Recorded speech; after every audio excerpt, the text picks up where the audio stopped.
BSc third year students, आज हम लोग aquarium and pond as ecosystem तब मछली घर या तालाब एक पारितंत्र के रूप में के बारे में पढ़ेंगे। ठीक है, आप लोगों ने एक्वेरियम मतलब मछली घर देखा होगा। ये देखिए, मछली घर आप लोगों ने देखा है। फिश एक्वेरियम कई घरों में आप लोगों को ये दिख जाएगा। ये जो मछली घर होता है क्या होता है, मैन मेड होता है, मतलब मानव निर्मित पारितंत्र इसको कहा जाता है। और ये जो मछली घर होता है उसके अंदर इकोसिस्टम के सारे जो प्रमुख घटक होते हैं वो उपस्थित होते हैं। लेकिन इसमें क्या होता है, इसमें खुद को नियंत्रित करने की कोई क्षमता नहीं होती, मतलब सेल्फ रेगुलेशन की कोई कैपेसिटी इसमें नहीं होती, जैसे कि किसी बड़े तंत्र में, जैसे तालाब जो होता है, पोंड होता है, उसमें जो स्वनियंत्रण करने की क्षमता होती है वो इसमें नहीं पाई जाती। ठीक है, क्योंकि इसमें क्या होता है, उत्पादक जो प्रोड्यूसर होते हैं, जिसमें वनस्पतियाँ होती हैं जो कि इसके अंदर डाली जाती हैं, जैसे इसमें वेलिस्नेरिया, हाइड्रिला जैसे हरे जलीय पादप होते हैं, वो होते हैं जो इसकी एक्वेरियम की शोभा को भी बढ़ाते हैं और साथ में इसमें जो मछलियाँ उपस्थित होती है उनके लिए खाद्य पदार्थ भी उपलब्ध कराते हैं। और ये जो पादप होते हैं वो सूर्य के प्रकाश या फिर कृत्रिम प्रकाश जो भी इसको मिल रहा है उसकी उपस्थिति में प्रकाश संश्लेषण करते हैं, और जल तथा जो अकार्बनिक पदार्थ है वो इन मछलियों को इस माध्यम में जल के अंदर प्राप्त हो जाते हैं। और जो कार्बन डाइऑक्साइड होती है वो मछलियाँ जब श्वसन करती है उनके द्वारा कार्बन डाइऑक्साइड मुक्त की जाती है। और इससे भी ये जो पौधे होते हैं वो भी श्वसन के दौरान कार्बन डाइऑक्साइड छोड़ते हैं, लेकिन वो उससे कहीं अधिक गुना कार्बन डाइऑक्साइड जब वो प्रकाश संश्लेषण करते हैं उस दौरान काम में ले लेते हैं। और ये जो होती बड़ी वनस्पतियों के अलावा इसमें सूक्ष्म शैवाल भी होते हैं और प्लवक भोजी मतलब प्लैंकटन फीडर जो होते हैं उनका वो शैवाल भोजन बनते हैं। ठीक है, तो ये जो एक्वेरियम या मछली घर है, ये इसके अंदर उपभोक्ता कौन है, कंज्यूमर कौन है, मछलियाँ। और इस मछलियों के अलावा कुछ अन्य दूसरे इसमें उपभोक्ता भी होते हैं, जैसे डेफनिया, साइक्लोप्स, हाइड्रा आदि कुछ जंतु होते हैं जो जल में उपस्थित जो प्लवक होते हैं उनको अपने भोजन के रूप में ग्रहण करते हैं। तो एक तरह से ये क्या हो गए, प्राथमिक उपभोक्ता, प्राइमरी कंज्यूमर्स हो गए, डेफनिया, साइक्लोप्स, हाइड्रिला आदि। इसके अलावा इसमें वनस्पति भोजी जो घोंगे होते हैं, फाइटोप्लैंक्टन घोंगे, वो भी इसमें पाए जाते हैं। ठीक है, और जो डेफनिया का भक्षण करने वाली मछलियाँ जो होती हैं वो क्या हो गई, द्वितीयक उपभोक्ता या सेकेंडरी कंज्यूमर्स। ठीक है, इसके अलावा ये जो एक्वेरियम होता है उसमें जो मछलियों की अपशिष्ट पदार्थ होते हैं, मृत वनस्पतियाँ होती हैं और जंतु होते हैं, उनके ऊपर अपघटक डिकम्पोजर्स पनपते हैं और वो डिकम्पोजर्स ऑक्सीजन की खपत को बढ़ा देते हैं। और ये ऑक्सीजन की खपत बढ़ने के कारण जो अन्य उपभोक्ता जो प्रोड्यूसर हैं इसमें, उनके ऊपर इसका दुष्प्रभाव होता है। इसको रोकने के लिए इसमें एक वातक जिसको एरेटर बोलते हैं, आप लोगों ने देखा होगा, पंप लगाया जाता है जिससे लगातार बुलबुले के रूप में ऑक्सीजन इसमें मिलाई जाती है। ठीक है, या फिर इसके जो डिट्रीटस अपरद होता है उनको बढ़ने से रोका जाता है। तो ये जो एक्वेरियम है ये क्या हो गया, एक अस्थायी होता है और स्वनियंत्रित पारितंत्र नहीं होता, क्योंकि इसके अंदर मछलियों को बाहर से भोजन देना पड़ता है। जबकि जो एक सेल्फ रेगुलेटिंग इकोसिस्टम होगा उसमें क्या होगा, हर चीज़ें उसके अंदर पहले से मौजूद होगी, बाहर से कुछ उनको प्रोवाइड नहीं करना पड़ेगा।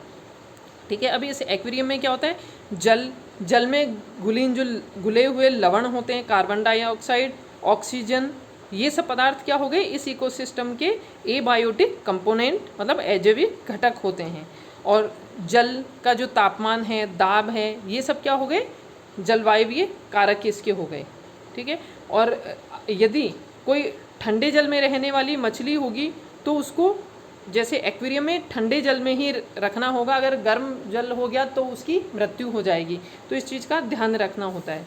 और यदि कोई एक्वेरियम में आवश्यकता से अधिक मछली डाल दी गई तो उनको पर्याप्त भोजन नहीं मिलेगा और ऑक्सीजन की कमी हो जाएगी, या फिर क्या करेंगी, वो अधिक मछलियाँ होगी तो अधिक वनस्पति को खा जाएगी, जिससे प्रोडक्शन का काम उनका रुक जाएगा और जिसके कारण इनडायरेक्टली ऑक्सीजन की मात्रा भी कम हो जाएगी। तो या तो मछलियाँ भूख से मर जाएंगी या फिर ऑक्सीजन की कमी से मर जाएंगी।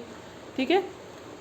और जो मछलियाँ ऑक्सीजन जिनको अधिक आवश्यकता होती है वो पहले इसमें मर जाएंगी। तो एक तरह से क्या होता है, इनके जो संसाधन जो उपलब्ध हैं वो सीमित मात्रा में होते हैं और हर तरह के जो जीव होते हैं वो भी वहाँ पर एक विशिष्ट संख्या में ही किसी पारितंत्र में उपस्थित हो सकते हैं। वो उस पारितंत्र की धारण क्षमता या कैरिंग कैपेसिटी कहलाती है।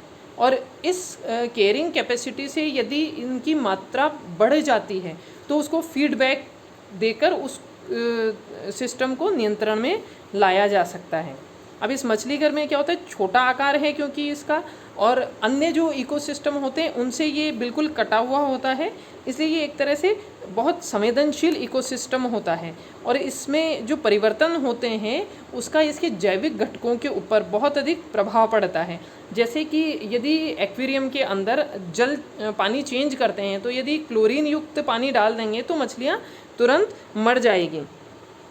ठीक है। इसके विपरीत यदि इसमें बहुत अधिक मात्रा में खाना डाल दिया जाएगा तो भी इसमें जीवों की मृत्यु हो जाएगी, मछलियों की ज़्यादा भोजन करने के कारण। और इसके कारण अल्टरनेटली क्या होगा, इसमें कार्बनिक पदार्थों की मात्रा बढ़ जाएगी। और जब कार्बनिक पदार्थ अधिक हो जाएंगे तो उसके कारण सूक्ष्म जीव या अपघटक ज़्यादा होंगे और वो इसको खाएंगे तो फिर वो ऑक्सीजन की खपत को बढ़ा देंगे, जिससे क्या होगा, जल की जो जैविक ऑक्सीजन मांग जिसको बोलते हैं BOD, जिसको बोला जाता है BOD जैविक ऑक्सीजन मांग बढ़ जाएगी। ठीक है। और जब अधिक पोषक पदार्थ, अब ऑक्सीजन की जब मात्रा कम हो रही है क्योंकि वो अपघटक बहुत ज़्यादा मात्रा में ऑक्सीजन ले रहे हैं, तो फिर इनमें उपभोक्ता जो होंगे इसके, उनमें आपस में प्रतिस्पर्धा बढ़ेगी। फिर ऑक्सीजन की कमी होने से जो मछलियाँ होंगी उनकी मृत्यु होगी वापस, फिर कार्बनिक पदार्थ में वृद्धि होगी जिसके कारण जल का तापमान और pH भी वृद्धि हो जाएगी। और जब जल के अंदर पोषक पदार्थों की मात्रा अधिक हो जाती है तो वो क्या कहलाता है, यूट्रोफिकेशन, सुपोषण। ठीक है। और फिर इन मृत मछलियों को इस फिर एक्वेरियम से निकालना होता है क्योंकि उसको सुपोषण से बचाना और संक्रमण से बचाने के लिए ज़रूरी है कि उन मृत मछलियों को निकाल दिया जाए। क्योंकि यदि सुपोषण मतलब यूट्रोफिकेशन बढ़ेगा तो उसके कारण इस जल की स्वच्छता घटेगी और टर्बिडिटी मतलब गंदगी बढ़ जाएगी, जिससे इसको क्या है, सूर्य का प्रकाश कम उपलब्ध होगा और सूर्य का प्रकाश जो होगा कम गहराई तक प्रवेश कर पाएगा, जिससे प्रकाश संश्लेषण कम होगा। और जब प्रकाश संश्लेषण कम होगा तो पौधों की मृत्यु होगी, ऑक्सीजन की कमी और कार्बन डाइऑक्साइड की मात्रा बढ़ती जाएगी। ये देखो, ये फिश एक्वेरियम में ये दिखा रखा है ऑक्सीजन और कार्बन डाइऑक्साइड का संतुलन कैसे होता है। पौधे जो करें, इन द लाइट में plants produce oxygen which is in the plants produce oxygen which is used by fishes. Plants जो ऑक्सीजन प्रोड्यूस कर रहे हैं उसको ये फिश यहाँ से ऑक्सीजन को फिश ग्रहण कर रही है। ठीक है। और फिश जो ऑक्सीजन कार्बन डाइऑक्साइड निकाल रही है उसका उपयोग ये पादप कर रहे हैं। ठीक है। और इसके अतिरिक्त ये जो सरफेस पे ये बाहर से जो ऑक्सीजन है वो अंदर प्रवेश कर रही है और कुछ मात्रा में कार्बन डाइऑक्साइड भी बाहर निकलती जाती है। तो इस तरह से इनमें संतुलन चलता रहता है। ठीक है। तो ये तो बात हुई थी फिश एक्वेरियम की। ठीक है। अब नेक्स्ट आता है तालाब। तालाब जो होता है एक प्राकृतिक पारितंत्र है। ठीक है। Natural, fish aquarium man made था जबकि ये नेचुरल इकोसिस्टम होता है। और क्योंकि इसमें जीवों की संख्या जो होती है एक्वेरियम से बहुत ज़्यादा होती है, उसमें मछलियों की संख्या काफ़ी कम होती थी। और जो मछली घर में तो जो मृत जंतु थे उनसे जो अपघटक उनको ज़्यादा मात्रा में जब कंज्यूम करते हैं तो वहाँ की BOD बढ़ जाती है, बायोलॉजिकल ऑक्सीजन डिमांड बढ़ती है। लेकिन तालाब के अंदर जो सूक्ष्म उपभोक्ता के साथ में अपमार्जक स्कैवेंजर भी उपस्थित होते हैं। और तालाब के अंदर जैव विविधता जो होती है, बायोडाइवर्सिटी बहुत अधिक पाई जाती है। वो क्यों पाई जाती है? क्योंकि इसकी धारण क्षमता एक्वेरियम की तुलना में बहुत अधिक होती है, और इन जातियों की जो विविधता है उसी के कारण ये जो तालाब होता है वो एक स्थायी, स्टेबल और आत्मनिर्भर तंत्र होता है। ठीक है, और इसमें जो अनेक जीव ये उपस्थित जो होते हैं वो अनेक जीव इसमें के कारण इसमें अलग अलग भूमिकाओं का निर्वाह करते हैं। जैसे तालाब जो होता है उसमें ये पादप देख रहे हैं, सबमर्ज्ड पादप भी इसमें पाए जाते हैं, ऊपर प्लवक भी पाए जाते हैं, अलग अलग तरह की, इसको हम आगे रीड करेंगे। काफ़ी मात्रा में उत्पादक पाए जाते हैं जो कि एक्वेरियम की तुलना में बहुत ज़्यादा होते हैं, और ये इसको स्थायी बनाते हैं, और जो इनका पोषण का चक्र होता है वो भी उसको ये प्रोड्यूसर बेहतर बना देते हैं। और इसमें स्वनियंत्रण पाया जाता है तालाब के अंदर, सेल्फ रेगुलेट होते हैं, सेल्फ कंट्रोलिंग पावर इनमें होती है। अब एक होता है जैसे तालाब है और झील है। ठीक है, तालाब और झील के अंदर से तालाब क्या होगा? तालाब पोंड और लेक, दोनों क्या होते हैं? दोनों स्थिर जलीय, जिसको बोलते हैं लैंटिक।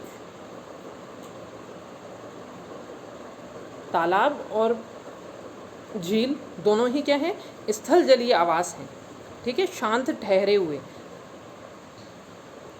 स्थिर जलीय लैंटिक हैं, स्टैंडिंग। ठीक है, अब इसमें स्थिर जलीय जो होते हैं जैसे पोखर, तालाब, तलैया, ये तो क्या है? स्थिर जल रहता है। लेकिन इसके विपरीत जो बहते हुए जल वाले होते हैं जैसे ये नदी, तालाब, झरने, नहरें, नाले, ये सब क्या होते हैं? सरित जलीय, मतलब लॉटिक जिसको बोलते हैं, लॉटिक, सरित जलीय। नदी, नाले, झरने, नहरें, ये जो होती हैं ये सब कहलाते हैं सरित जलीय आवास।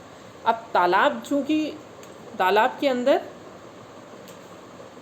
अधिक गहराई नहीं होती और पेंदे तक उसमें प्रकाश की केवल कुछ मात्रा पहुंचती है, और तालाब का जो जल होता है उसमें लगातार प्रवाह भी नहीं होता है, और जो अगर आवश्यकता से अधिक पानी भर गया तो फिर वो बाहर की बाहर बह के निकल जाता है। इसके विपरीत जो झील होती है, लेक होती है, वो गहरी होती है, और उसमें क्या होता है? अधिक गहराई तक प्रकाश जो होता है पेंदे तक पहुंच नहीं पाता, और ऐसे क्षेत्र को बोलते हैं प्रोफंडल जोन, जहाँ पर प्रकाश संश्लेषण की मात्रा शून्य होती है। और क्योंकि आकार बड़ा है इसके कारण झील जो होती है वो परमानेंट होती है। झील होगी, लेक होगी परमानेंट, और लेक तो होगी परमानेंट, और जो पोंड होता है, पोंड क्या होगा? अर्ध स्थायी, सेमी परमानेंट होता है पोंड। ठीक है, या अल्पकालिक भी उसको कह सकते हैं। धीरे धीरे सक्सेशन के बाद वो सूखी भूमि में और जल में, उसमें वनों में भी परिवर्तित हो सकता है। तो लेक क्या होगी? परमानेंट, जबकि पोंड है सेमी परमानेंट। और तालाब जो होता है, क्योंकि फ्रेश वाटर, मीठे जलीय आवास होते हैं, और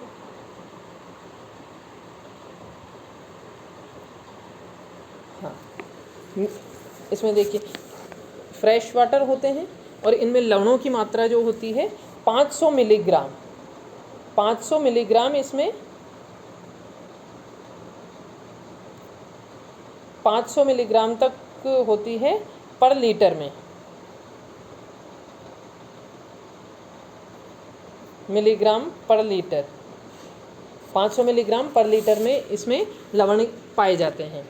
साथ ही ये जो तालाब है उसके अंदर हर तरह के घटक पाए जाते हैं, जिसमें कार्बनिक एबायोटिक कंपोनेंट भी पाए जाते हैं और बायोटिक कंपोनेंट भी पाए जाते हैं। तो सबसे पहले इस स्लाइड पे आइए, 1 मिनट इरेज, ये आइए। हाँ, तालाब जो होता है उसके अंदर सबसे पहले अकार्बनिक एबायोटिक कंपोनेंट, ठीक है, जल के अंदर जैसे कार्बन डाइऑक्साइड, कार्बोनेट, DO मतलब डिजॉल्व्ड ऑक्सीजन, और विभिन्न तरह के लवण जैसे सोडियम, फास्फोरस आदि अकार्बनिक पदार्थ पाए जाते हैं। और जो कार्बन डाइऑक्साइड होती है वो जंतुओं के श्वसन से प्राप्त होती है, और जो इसमें उत्पादक उपस्थित होते हैं वो सूर्य के प्रकाश के अभाव में भी जब श्वसन करते हैं तो तब भी कार्बन डाइऑक्साइड उत्पन्न करते हैं, लेकिन वही जब वो प्रकाश संश्लेषण करते हैं तो उससे अधिक मात्रा में कार्बन डाइऑक्साइड को वो ग्रहण भी करते हैं। ठीक है। और जब जल में कार्बन डाइऑक्साइड की मात्रा बढ़ती है तो जल की अम्लता भी बढ़ती है, और क्योंकि जल में उपस्थित जो कार्बोनेट होता है वो जल में कार्बन डाइऑक्साइड के कारण जो पीएच में उतार चढ़ाव आता है उसको ये कार्बोनेट लवण रोकते हैं। ठीक है। अब जल में उपस्थित जो डिज़ोल्व्ड ऑक्सीजन होती है वो जल का एक महत्वपूर्ण पैरामीटर है, और उसकी जो क्वांटिटी होती है उसके ऊपर जो इसमें उपभोक्ता मतलब प्रोड्यूसर हैं जो इस तालाब के, उनका जीवन किस पर निर्भर करता है? जल में जो घुली हुई डिज़ोल्व्ड ऑक्सीजन है उसके ऊपर। अब ये जो तालाब है उसमें ऑक्सीजन क्या होता है? एक लिमिटिंग फैक्टर मतलब सीमाकारी कारक है, क्योंकि जो स्थल आवास होता है उसकी तुलना में जल के अंदर ऑक्सीजन की मात्रा बहुत कम होती है, इसलिए ये लिमिटिंग फैक्टर होता है। और तापमान बढ़ने और लवणता बढ़ने पर इसमें जो डिज़ोल्व्ड ऑक्सीजन मतलब घुली ऑक्सीजन जो है उसकी मात्रा घटती है। और ऑक्सीजन कहाँ से आती है इसमें जल में? एक तो जो उत्पादक होते हैं इसके प्रोड्यूसर उनके प्रकाश संश्लेषण से, और बाहर का जो वातावरण है उसकी जो ऑक्सीजन होती है उससे इसमें ये ऑक्सीजन शामिल होती है। यही कारण होता है कि जब तेज़ हवा चलती है लहरों के ऊपर, पानी के ऊपर तेज़ हवा चलती है तो उसमें ऑक्सीजन की मात्रा बढ़ती जाती है, और बहते हुए जो सोते और नहरें होती हैं उनमें ऑक्सीजन की मात्रा ज़्यादा होती है। इसीलिए जो ऑक्सीजन पसंद करने वाली मछलियाँ होती हैं वो इनमें नहरों में और सोतों में पाई जाती है। जैसे ट्राउट नाम की मछली होती है वो अधिक ऑक्सीजन युक्त जो पानी होता है वहाँ पे पाई जाती है। इसके अलावा जल के अंदर उपस्थित एक कार्बोनेट होते हैं जो कि इसके महत्वपूर्ण आयन है, क्योंकि ये जल की अम्लता को, एसिडिटी को नियंत्रित करने में, कंट्रोल करने में योगदान देते हैं। जल में जब पोषक स्तर का जो अनुमान होता है, ठीक है, उसको भी कार्बोनेट की मात्रा से ही उसका पता लगाया जाता है। अधिक कार्बोनेट युक्त जल जो होता है वो सामान्यतः अधिक पोषक कहलाते हैं, और जो कार्बोनेट होता है वो कैल्शियम के साथ पाया जाता है, और ये दोनों कैल्शियम और कार्बोनेट दोनों मिलकर कुछ जंतुओं के कवच शैल के महत्वपूर्ण घटक हैं। जैसे मोलस्क होते हैं उसमें एक कपाटी और द्विकपाटी जो जंतु होते हैं, यूनी और बाइवॉल्व जो एनिमल होते हैं, उनमें ये जो जंतु होते हैं ये कैल्शियम कार्बोनेट युक्त जो जल होता है वहीं पर रहना पसंद करते हैं। इसके अलावा जल में जैसे strontium, sodium chloride, phosphate, sulphur आदि भी इनऑर्गेनिक सब्सटेंस पाए जाते हैं। और जल खुद जो होता है वो भी एक इम्पोर्टेंट इनऑर्गेनिक सब्सटेंस होता है। ठीक है। अब नेक्स्ट आता है, अकार्बनिक हो गया हमारा, अब आता है कार्बनिक पदार्थ, ऑर्गेनिक सब्सटेंस। जल में अनेक तरह के कार्बनिक पदार्थ ऑर्गेनिक सब्सटेंस पाए जाते हैं, जिनमें कुछ तो अप्रत जैसे डिट्रीटस, ठीक है, के आंशिक अपघटन के कारण प्राप्त होते हैं, और जल में मल के साथ अपघटन के फलस्वरूप जो कुछ उत्पाद बनते हैं जैसे एमिनो अम्ल, शर्करा और विभिन्न तरह के अम्ल या फिर उनके व्युत्पन्न भी इसमें पाए जाते हैं। ठीक है। तो ये इसके कार्बनिक पदार्थों में आ गए। उसके बाद में आता है जलवायु, क्लाइमेट। अब जल में ये जो दो भौतिक घटक हैं उनके अलावा, जैसे कार्बनिक और अकार्बनिक के अलावा, जैसे दाब, ताप, जल, वायु की जो धाराएं हैं, प्रकाश की मात्रा, प्रकाश की अवधि, ये सब क्या है? एक महत्वपूर्ण जलवायवीय घटक होते हैं। जैसे प्रकाश की मात्रा या फिर उसकी कितनी अवधि है, उसका वहाँ की वनस्पति पर प्रभाव पड़ता है, और उसके कारण उत्पादकों के प्रकार, वितरण और तापमान को भी ये प्रभावित करते हैं। मतलब प्रकाश की मात्रा और अवधि ज़्यादा रहेगी तो टेम्परेचर ज़्यादा होगा वहाँ का, और अगर कम होगी तो कम होगा। और जहाँ पर प्रकाश की मात्रा और अवधि ज़्यादा मिल रही है वनस्पति को, तो वहाँ पर उत्पादक भी बहुत अधिक मात्रा में पाए जाएंगे। ठीक है। तो ये इसको प्रभावित करते हैं। और ताप और भी अनेक प्रकार के जो अकार्बनिक और कार्बनिक घटक होते हैं और जो जैविक घटक होते हैं उनको भी ताप प्रभावित करता है। ठीक है। और प्रकाश से प्रकाश संश्लेषण का संबंध होने के कारण जल में जो उत्पादन का स्तर होता है वो भी नियत रहता है। ठीक है, अब नेक्स्ट आता है ऊर्जा। तालाब जो होता है, तालाब के इकोसिस्टम में ऊर्जा का प्रमुख स्रोत क्या हो गया? सूर्य का प्रकाश। और सूर्य के प्रकाश से इसमें जो उपस्थित ऑटोट्रॉप्स होते हैं, स्वयपोषी जीव होते हैं, मतलब उत्पादक, प्रोड्यूसर, वो इस सौर ऊर्जा का उपयोग करके जटिल शर्करा का निर्माण करते हैं, मोनोसेकेराइड्स का। और स्वयपोषी जीव जो होते हैं, अन्य जो पोषक पदार्थ होते हैं जैसे जल, लवण, कार्बन डाइऑक्साइड, वो ये अपने जलीय आवास से, वातावरण से प्राप्त करते हैं। और जो अन्य उपभोक्ता होते हैं वो इस जो ये ऊर्जा इन्होंने बनाई उसका उपयोग अपने पोषण के लिए करते हैं। ठीक है, तो ये कैसे करते हैं? ये उपभोक्ता जो उत्पादकों के द्वारा जो बंध बनाए गए, जटिल बंध, उनको तोड़कर ऊर्जा प्राप्त करते हैं। ठीक है, और उन्हें जीवन के लिए आवश्यक ऊर्जा के साथ साथ एमिनो अम्ल, वसा अम्ल भी इन्हीं उत्पादकों से प्राप्त होता है। तो उपभोक्ताओं को, कंज्यूमर्स को ऊर्जा के साथ एमिनो अम्ल, वसा अम्ल, ये सब भी उत्पादकों से ही प्राप्त हो रहे हैं। और तालाब में जो स्कैवेंजर, अपमार्जक होते हैं तथा मांसाहारी जंतु होते हैं, वो भी ऊर्जा के लिए सूर्य की प्रकाश पर निर्भर करते हैं। अब नेक्स्ट आता है जैविक घटक, इसका बायोटिक कंपोनेंट। ये जो पौंड होता है उसमें प्रकाश संश्लेषण करने वाले जीव क्या कहलाते हैं? प्रोड्यूसर या उत्पादक। और इसमें सारे जो हरे पादप और कुछ जंतु भी शामिल होते हैं। अब तालाब के अंदर जो उनके प्रकार के आधार पर इन उत्पादकों को अलग अलग श्रेणियों में बांटा गया है। ठीक है, बांटा गया है, जिसके अंदर जैसे जो निमग्न, सबमर्ज्ड, प्लावी पादप, फ्लोटिंग और निर्गत, इमर्जेंट पादप। ठीक है, जल में जो प्लवन करने वाले होते हैं वो प्लवक या प्लैंकटन कहलाते हैं। जो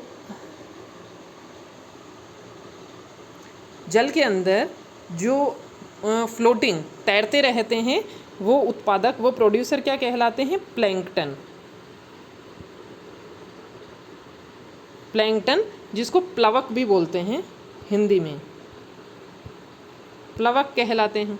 ठीक है, अब क्योंकि इनमें गमन की क्षमता या तो अनुपस्थित होती है या फिर सीमित होती है, इसलिए ये किसी पर्टिकुलर स्थान पे जा नहीं सकते, बस सिर्फ जल की गति के ऊपर निर्भर करते हैं। और जिन प्लवकों में प्रकाश संश्लेषण हेतु वर्णक पाया जाता है, प्रकाश संश्लेषण हेतु वर्णक पाया जाता है, उनको बोलते हैं फाइटोप्लैंक्टन। फाइटोप्लैंक्टन, ठीक है, फाइटोप्लैंक्टन कहलाते हैं। और दूसरे जो होते हैं जंतु प्लवक, वो कहलाते हैं जूप्लैंक्टन। जूप्लैंक्टन, जूप्लैंक्टन, ठीक है। और प्लवकों के अलावा बड़े पादप जो होते हैं वो भी इस इकोसिस्टम में, तालाब में उत्पादक का कार्य करते हैं। ये तीन अभी मैंने बताए, जैसे निमग्न, सबमर्ज्ड,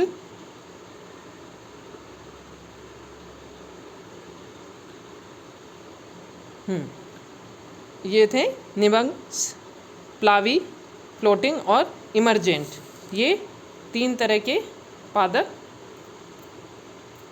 पाए जाते हैं, ठीक है। निमग्न पादप जो होते हैं वो सबमर्ज्ड, जल में डूबे रहते हैं और जल के अंदर ही प्रकाश संश्लेषण करते हैं, ठीक है। और जो दूसरे ये होते हैं प्लावी पादप, वो जल की सतह पर, ये फ्लोटिंग जो होते हैं जल की सतह पर प्लावन करते रहते हैं। अभी जो डायग्राम मैंने शो किया था उसमें आपने देखा था, चलिए इसको दोबारा से देख लेते हैं हम लोग।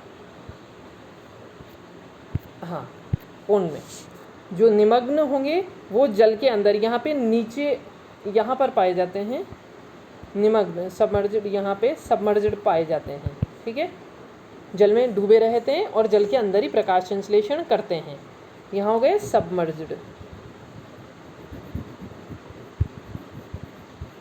सबमर्ज, ठीक है। और जो फ्लोटिंग होते हैं, ऊपर जो तैरते रहते हैं, यहाँ पे ये होते हैं फ्लोटिंग,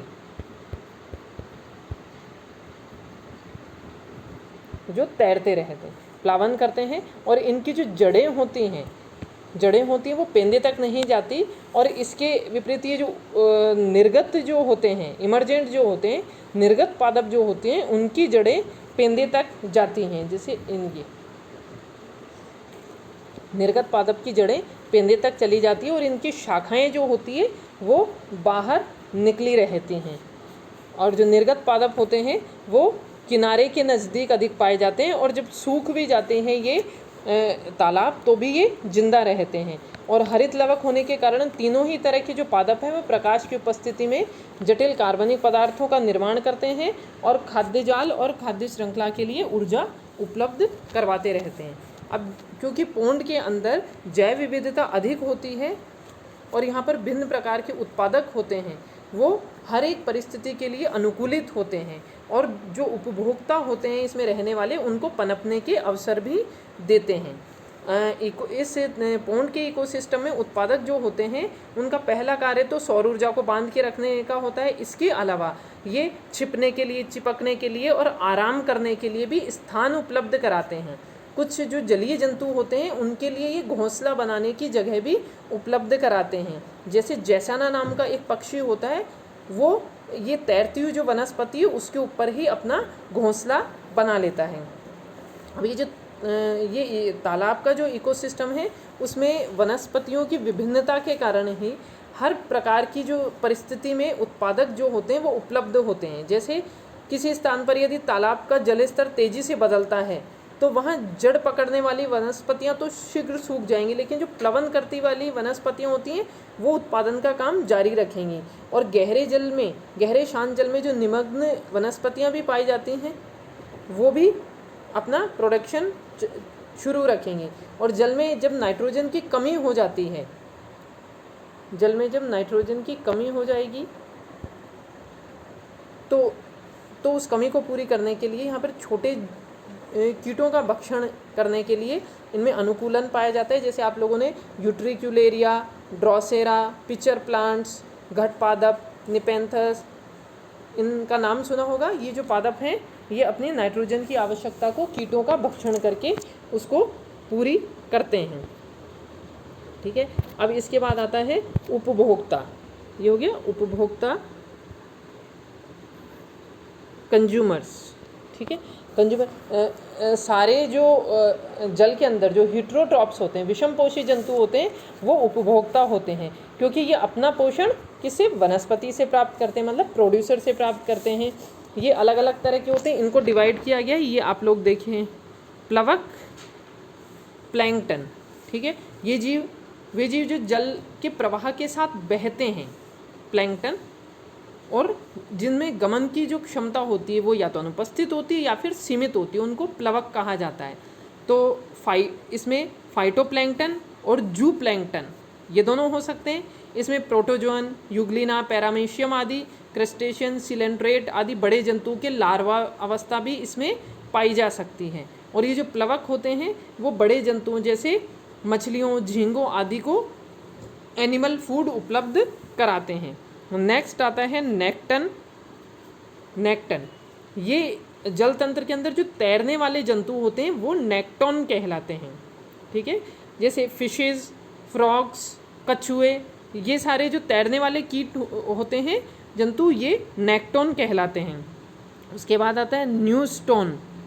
न्यूस्टोन जल की सतह पर चलने व तैरने वाले जंतु न्यूस्टोन कहलाते हैं। इसमें हाइड्रोमेटा, लिम्नोमेट्रा, माइक्रोविलिया आदि आते हैं। इसमें जो जल की सतह पर चलते हैं, जो जल की सतह के ऊपर चलते हैं, उनको बोलते हैं एपीन्यूस्टोन। जल की सतह पर चलने वाले जीवों को बोलते हैं एपीन्यूस्टोन। ठीक है, और दूसरे तरह के कीट जो कि जल की सतह के निचले हिस्से पर चलते हैं, उनको बोलते हैं हाइपोन्यूस्टोन। हाइपोन्यूस्टोन। तो जो जल की सतह पर चल रहे हैं वो एपीन्यूस्टोन, और जो जल की सतह के निचले हिस्से में चलते हैं वो हो गए हाइपोन्यूस्टोन। ठीक है, अब आता है बेंथोस। ये नीचे बेंथोस। ठीक है, बेंथोस